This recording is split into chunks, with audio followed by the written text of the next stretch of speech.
Hello everyone, আশা করি সকলে ভালো আছো এবং সুস্থ আছো। আর তোমরা দেখতে পাচ্ছ যে এসএলএসটি ফিলোসফি দাস কাদাম এই সিরিজটা নিয়ে এসেছি, যেখানে এমসিকিউ ক্লাস 52 চলছে। আর সময় আমাদের কাছে খুবই অল্প, তাই জন্য আমি আহ, দীর্ঘায়িত কোনো কথা করব না। তোমরা যে প্ল্যাটফর্মে রয়েছো সেই প্ল্যাটফর্মটির নাম হলো ইয়োর ফিলোসফি। এটি একমাত্র free online learning platform West বেঙ্গলের মধ্যে, আর যার প্রেজেন্টার হলাম আমি। তোমরা জানো যে ইওর ফিলসফির মধ্যে আহ, আমরা অনেক রকম কোর্স কমপ্লিট করিয়ে থাকি। যারা এখনো অবধি টেলিগ্রামে জয়েন করনি তারা টেলিগ্রামে জয়েন করে যাও। তোমরা টেলিগ্রামে জয়েন করলে অনেক বেশি পরিমাণে ইনফরমেশন পাবে এসএলএসটি সংক্রান্ত ছাড়াও। এছাড়াও নানান ধরনের যে সকল প্রতিযোগিতামূলক পরীক্ষা থাকে সেই পরীক্ষার কিন্তু ইনফরমেশন তোমরা পাবে। আর অলরেডি এসএলএসটি সংক্রান্ত তোমরা অনেক ইনফরমেশন পেতে থাকছো। আর অনেক প্রশ্ন রয়েছে যেগুলো তুমি সলভ করতে পারছো। একই সাথে অনেক পরিমাণে আহ, বইয়ের পিডিএফ রয়েছে, যে পিডিএফ গুলো তোমরা দেখে তোমাদের আহ, পড়াশোনাটাকে একটু ভালোভাবে চালিয়ে নিতে পারবে। ইউর ফিলোসফি কেবলমাত্র তাদের কথাই ভাবে, মানে বেশিরভাগ ক্ষেত্রে তাদের কথাই ভাবে যারা একটু আর্থিক দিক থেকে মানে একটু পিছিয়ে আছে, তাদের কথা ইউর ফিলোসফি ভাবে। যেখানে একটা বেটার লার্নিং প্ল্যাটফর্ম সকলের জন্যই বটে, কিন্তু তাদের জন্য স্পেশালি যারা একটু আর্থিক দিক থেকে পিছিয়ে রয়েছে তাদেরকেও একটু বেটার লার্নিং দেওয়ার আহ, চেষ্টা বা প্রচেষ্টা বলতে পারো এই প্ল্যাটফর্মটি। আহ, নীতিবিদ্যাকে শুরু করে দিচ্ছি। হ্যাঁ, আজকে যেহেতু আর সময় হাতে মানে আমার হাতেও একটু অল্প আছে, আর একটু বেশি বোঝাবো, তাই জন্য শুরু করছি। নীতিবিদ্যাকে বিজ্ঞান হিসেবে গ্রহণ না করে তাকে দর্শনের একটা অংশ বলেছেন কে?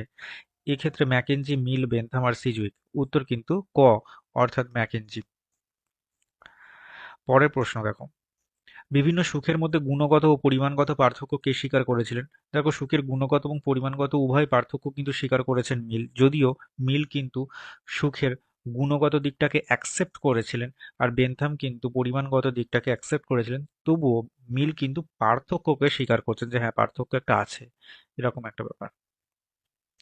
তোমরা আমার কাছে চেয়েছিলে একটা বিষয়, সেটা হচ্ছে যে এই পার্টটা মানে কে কোন দার্শনিক কি কি স্বীকার করছে, সেই বিষয়ে তোমরা আমার কাছে জানতে চেয়েছিলে। আর তাই জন্য ভাবলাম যে একটা চার্ট বরং তৈরি করে নিয়ে আসি, সেটা তোমাদের পক্ষে ভালো হবে।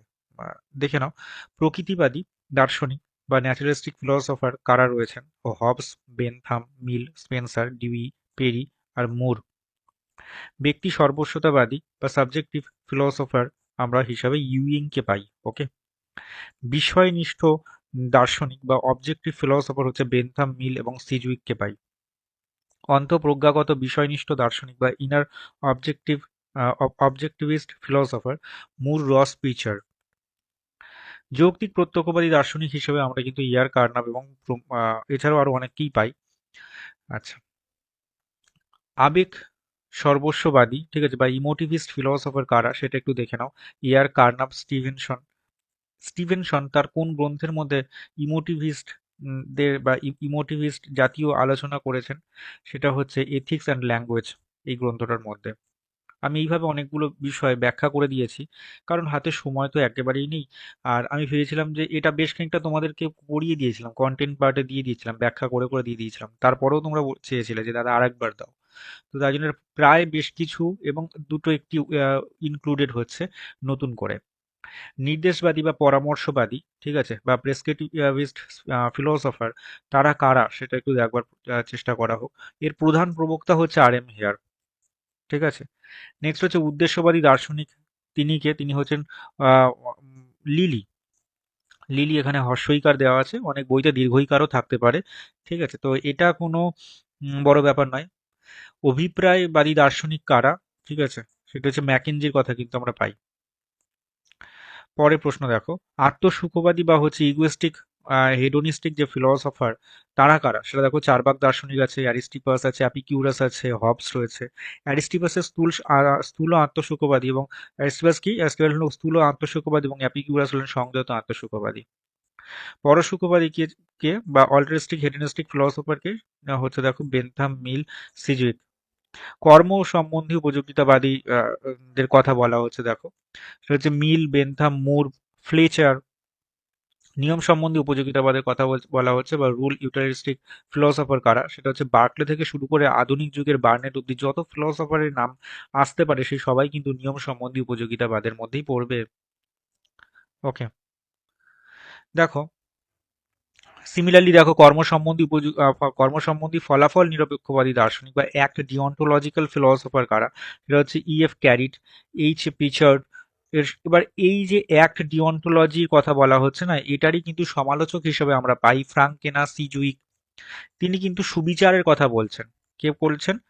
ফ্রাঙ্কেনা কিন্তু সুবিচারের কথা বলছেন। এটা র্যাসডেল, হ্যাঁ, রয় জফেলা আকার, র্যাসডেল, এটা টাইপ হয়নি আর কি। তো র্যাসডেল সমালোচক কে? ফ্রাঙ্কেন আর সিজুইক র্যাসডেল। আর সিজুইক কিন্তু সুবিচারের কথা বলছেন এক্ষেত্রে।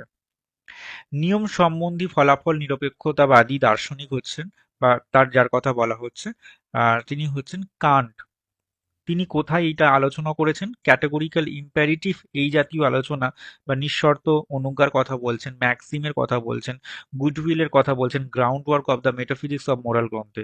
যদিও গুডউইলের কথা আমরা কিন্তু আরো একটি গ্রন্থের মধ্যে আভাস পেয়ে থাকি, সেটা হচ্ছে ক্রিটিক অফ প্র্যাকটিক্যাল রিজন গ্রন্থের মধ্যে। কর্মপ্রয়াসের স্বাতন্ত্র্যের কথা পাই, ফ্রিডম অফ উইলের কথা পাই। ঠিক আছে? আত্মার অমরত্ব বা ইমর্টিলিটি অফ সোল এবং ঈশ্বরের অস্তিত্ব বা এক্সিস্টেন্স অফ গড এই বিষয়ে আমরা আলোচনা পাই। কান্ট স্বীকার্য বিষয় মানে কান্ট যে স্বীকার্য বিষয় রয়েছে সেই স্বীকার্য বিষয়কে পস্টুলেট বলেছেন। নেক্সট দেখো ব্র্যাডলি ছিলেন কঠোর প্রতিকারবাদী, ঠিক আছে, বা রেট্রিবিউটিভ ফিলসফার ওনাকে বলা যেতে পারে। তার দৃষ্টিতে শাস্তি হচ্ছেন স্বরূপত লক্ষ্য হচ্ছে এন্ড ইন ইটসেলফ ব্র্যাডলির দৃষ্টিতে। প্লেটো কিন্তু একজন সংস্কারবাদী ছিলেন এবং তিনি কিন্তু রিফর্মেটিভ ফিলসফার ছিলেন। আমি এই অবধিটা আলোচনা করলাম, আশা রাখি যতটুকু বললাম তোমরা তোমাদের খাতার মধ্যে লিখে নিয়েছো অথবা তোমরা স্ক্রিনশট নিয়ে নিয়েছো। স্ক্রিনশট নিয়ে নিলে তোমাদের পক্ষে সুবিধা হবে, আর খাতা লিখে নিলেও তো আরো বেশি পরিমাণে সুবিধা হবে। কৃচ্ছ্রতাবাদী বা রিগোরিস্টিক ফিলসফার তিনি কারা বা তারা কারা, সেটা হচ্ছে উপরোক্ত সকলে অর্থাৎ এন্টিস্থিনিস, ডায়োজিনিস, কান্ট এরা সকলেই কিন্তু কৃচ্ছ্রতাবাদী দার্শনিক। এই কৃচ্ছ্রতাবাদ বলতে গেলে আসলে কি বলা হয় এটাও একজন কমেন্ট করেছিল এবং বলেছিল দাদা এটা কি সম্পর্কে একটুখানি বলে দাও। এই মতবাদে আত্ম অবদমনের কথা বলা হয় বা রিপু সংহারের কথা বলা হয়। অনেকে দেখবে যে আত্মসংযম করে থাকে। ধরো তোমার কোনো কিছু বিষয় খেতে ইচ্ছা করেছে কিন্তু তুমি খেলে না, তুমি সংযমী হয়ে থাকলে, এইরকম বিষয়কে কিন্তু আত্মসংযম বলা হয়। এছাড়া নানান ধরনের বিষয় হতে পারে। প্লেটোর ফিডো গ্রন্থে কিন্তু এই মতবাদ পাওয়া যায়। স্টোয়িক মতবাদীগণ ও এই মতবাদটির মানে এই মতবাদটির নরমপন্থী সমর্থক, যেমন স্টোয়িক প্রতিষ্ঠাতা জেনো সহ ক্রিসিপাস, সেনেকো, আহ, এপিকটেসেস প্রমুখ কিন্তু এই দার্শনিককে মানে এই মতবাদকে কিন্তু স্বীকার করছে। কান্টের groundwork of the metaphysics of morals গ্রন্থে একটা আলোচনা করা হয়েছে।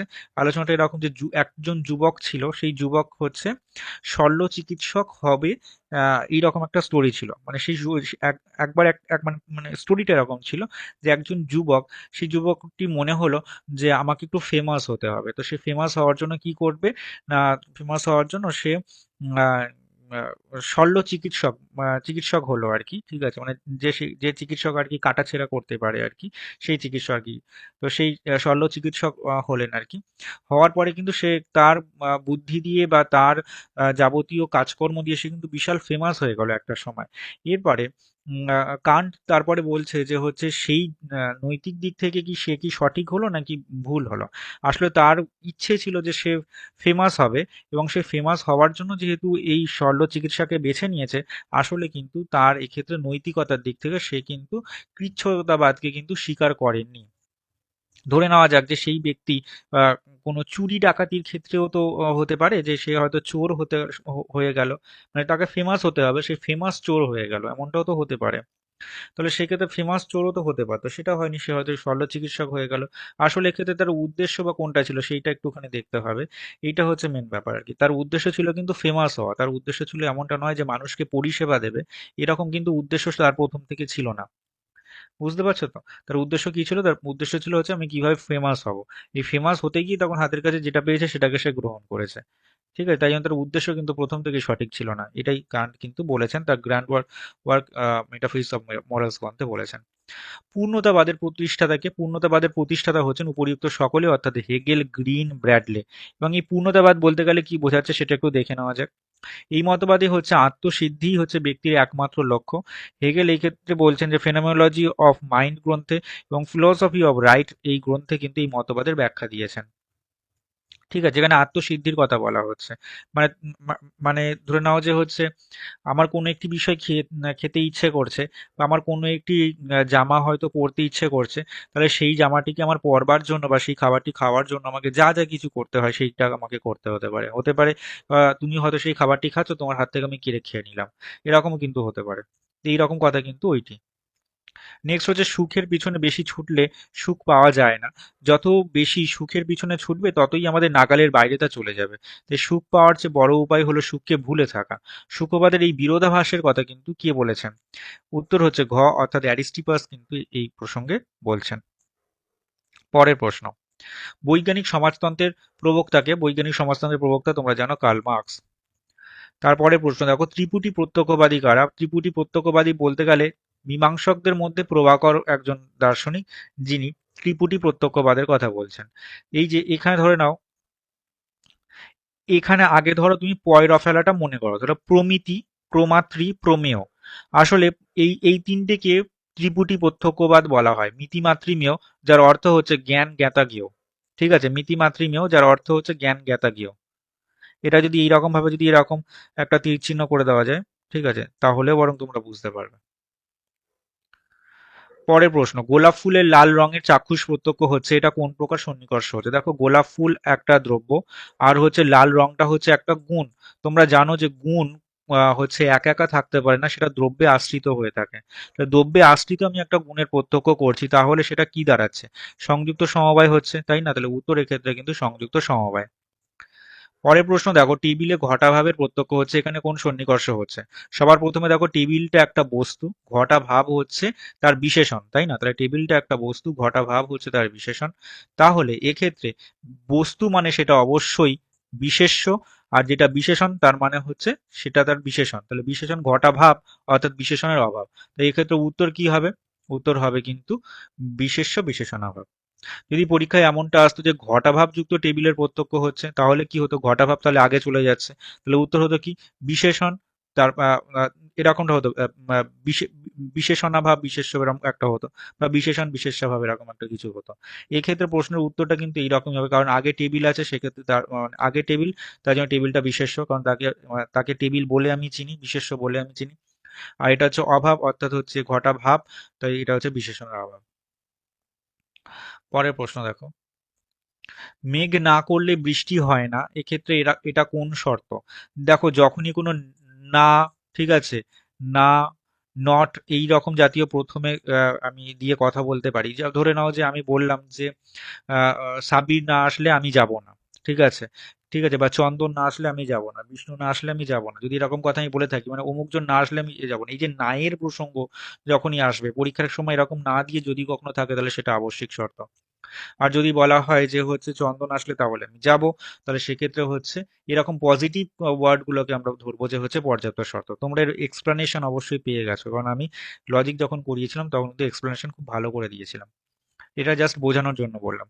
কোন সমাধিতে চরম যোগ বা পূর্ণ যোগ সম্ভব? তোমরা জানো যে হচ্ছে অসম্প্রজ্ঞাত সমাধি হচ্ছে এমন একটি সমাধি যেখানে কোনো বিষয়, অবলম্বন কি এরকম কিছুই থাকে না, তাই না? আর সম্প্রজ্ঞাত সমাধি কিন্তু চার প্রকার আছে।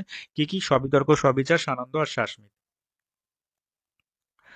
তাহলে এক্ষেত্রে কিন্তু কোন সময় চরম যোগ বা পূর্ণ যোগ হচ্ছে তোমার উত্তর খ। পরের প্রশ্ন, এই প্রশ্নটা আমি প্রায় অনেক কবারই দিয়েছি বলে মনে হচ্ছে। পরপর যে দুটো প্রশ্ন দেখো, যে যুক্তিতে এক বা একাধিক আশ্রয় বাক্য থেকে অনিবার্যভাবে সিদ্ধান্ত নিঃসৃত হয় এবং সিদ্ধান্ত কখনো আশ্রয় বাক্য থেকে ব্যাপকতর হচ্ছে না, বুঝতে পারছো? সেই রকম সমব্যাপক হতে পারে বা কম ব্যাপকও হতে পারে, সেটা হচ্ছে কোন যুক্তি? এটা হলো অবরোহ যুক্তি। কয়েকটা স্পেলিং মিস্টেক আজকে দেখছি আমি, আসলে আজকে কিছু চিন্তার মধ্যে ছিলাম আর কি, যার জন্য কি বলি আর। চলো, আসলে প্রতিটা দিন তো সব মানুষের সমান যায় না, তাই না? এটাই হচ্ছে ব্যাপার। তো চলো, যে যুক্তিতে কয়েকটি বস্তু বা ঘটনা পর্যবেক্ষণ করে এবং প্রকৃতির একরূপতা নীতি ও কার্যকরণ সম্বন্ধের উপর নির্ভর করে বা ভিত্তি করে একটি সার্বিক সংশ্লেষক বচন সিদ্ধান্ত রূপে প্রতিষ্ঠা করা হয়, তাকে কি বলা হতে পারে? তাকে আরোহ যুক্তি বলা হয়। ঠিক আছে? কারণ কি, আরোহ যুক্তির কিন্তু আমরা বৈশিষ্ট্যগুলো দুটো পেয়ে গেছি: প্রকৃতির একরূপতা নীতি ও কার্যকরণ সম্বন্ধ। পরের প্রশ্ন, দ্বাদশ নিদানের অপর নাম কি? দ্বাদশ নিদানের অপর নাম হচ্ছে ভবচক্র, তাই না? পরের প্রশ্ন দেখো, যোগ দর্শন কোন শ্রেণীভুক্ত? জ্ঞানবিদ্যা, অধিবিদ্যা, যুক্তিবিদ্যা, কোন বিদ্যা? উত্তর কিন্তু ঘ। যোগ যোগ দর্শন কিন্তু সাধনা ও উপলব্ধি করা হয়। পরের প্রশ্ন দেখো, পূর্ব জন্মের ফল দিতে আরম্ভ করেছে। ঠিক আছে, এইটা কোনটা হবে? কমেন্ট করো। পূর্ব জন্মের ফল দিতে আরম্ভ করেছে, এটা কোন কর্ম বলা হচ্ছে? কমেন্ট করো।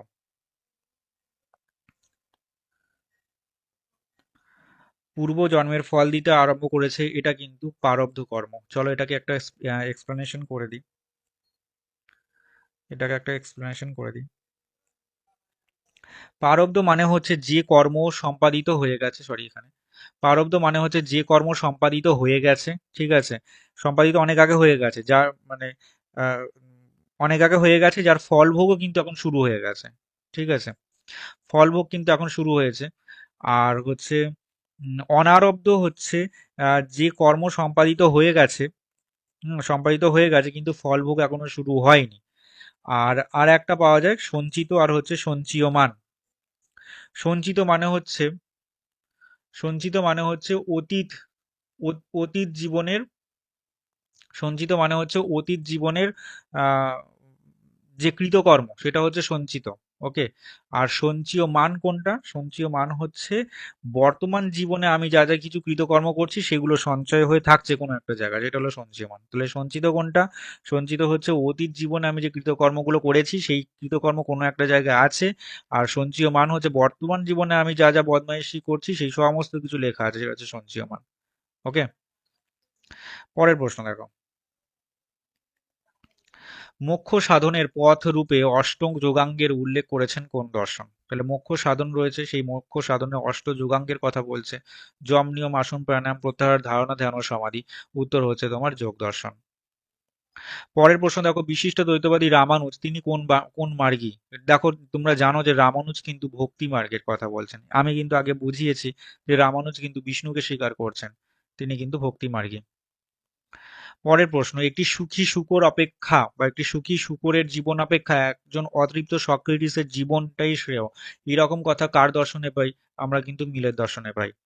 এই মিল বলতে কিন্তু কিন্তু আমরা জন স্টুয়ার্ট মিলকে বুঝবো। ঠিক আছে, যিনি অন লিবার্টি লিখেছেন তাকে বুঝবো। আমরা কিন্তু জন স্টুয়ার্ট মিলের পিতা অর্থাৎ জেমস স্টুয়ার্ট মিলকে বুঝবো না। জ্ঞান কর্ম সমুচ্চয়বাদী কে? জ্ঞান কর্ম সমুচ্চয়বাদী কিন্তু সাংখ্য দর্শন। দেখো, টোটাল 20টা প্রশ্ন তোমাদের এখানে আমি কমপ্লিট করে দিলাম, এবং আমি মনে করি কেবলমাত্র টোটাল 20টা নয়, বরং আমি অনেক বেশি পরিমাণে ইনফরমেশন তোমাদেরকে আমি আজকে প্রোভাইড করেছি, যেগুলো তোমরা আহ, অবশ্যই এর দ্বারা উপকৃত হবে। এবং যদি পরীক্ষায় পরীক্ষায় প্রশ্ন যদি কিছু কিছু কঠিন বা কঠিনতর কোনো প্রশ্ন থাকে, তাহলে আমি আশা রাখি যে হয়তো এখান থেকে পরীক্ষার প্রশ্ন কিছু কমন তুমি পেয়ে যেতে পারো, তাই না? তাহলে আহ তোমরা ভালো থেকো, সুস্থ থেকো, দেখা হবে আবারও নেক্সট ডেতে। আর ততক্ষণের জন্য তোমাদের সকলকে ধন্যবাদ জানাই এজন্য যে তুমি সাবস্ক্রাইব করেছো, এবং ইওর ফিলোসফিকে ফলো করছো, বন্ধুদের সাথে শেয়ার করেছো, এই জন্য তোমাদেরকে আমি ধন্যবাদ জানাই। Thank you, thanks for watching.